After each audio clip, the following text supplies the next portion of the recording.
මේකේ කීප දෙනෙක් කියනවා ෂයි පිස්සෝ. ආඩි වුණාද මචං මේ ෂයි එක නේ මචං මේක ඇත්තට මචං මේක ඔක්කොම දැන් අපේ අර දිමුත් අයියලා අර මේ අයියලා මෙම අයියලා මේ ඔක්කොම මචං සෙකන්ඩ් ෂයි මේකේ. මේක නෙමෙයි ෂයි එක. අක්කලා අඳුන ගන්න ඕනේ මේ මොකෙද්ද? ෂයි පිස්සා මේ ඉන්නේ. ඒ ඇවිල්ලා ඒ පිස්සෝ මෙහෙමයි. ඒ පිස්සෝ නිතර කියන්නේ සෙකන්ඩ් ෂයි එක ගැන. උගේ නම මොන පිස්සාද? ෂයි පිස්සා. උන් නිතර කියවන්නේ ඒක වාඩි වුණාද මචං මේ ෂයි එක නේ මචං මේක ඇත්තට මචං මේක ඔක්කොම දැන් අපේ අර දිමුත් අයියලා අර මේ අයියලා මෙම අයියලා මේ ඔක්කොම මචං සෙකන්ඩ් ෂයි එකද මේකේ. මේක නෙමෙයි ෂයි එක. මේකයි වැඩ කරන ළමයි කවදාකවත් ඔය කතාව කියන්නේ නැත.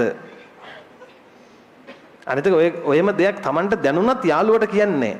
දැන් මගේ හිතින් අහලා බලලා තියෙනවා මං එහෙම කරයිද කියලා නෑ.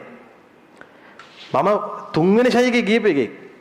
හැබැයි කිසිම වෙලාවක මම ෂයි එකේවත් හොඳට වැඩ කරන්නේ මුන් ළඟ මගේ කාලකන් නිකන් කියවලා නෑ.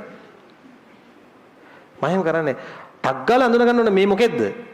ෂයි පිස්සා මේ ඉන්නේ. මෙන්න ෂයි පිස්සා. දැන් කර්මිකයන් උන්ට මේව පන්ති වල හෙන්නේ. වලට ඇහෙනවා. වාසීති.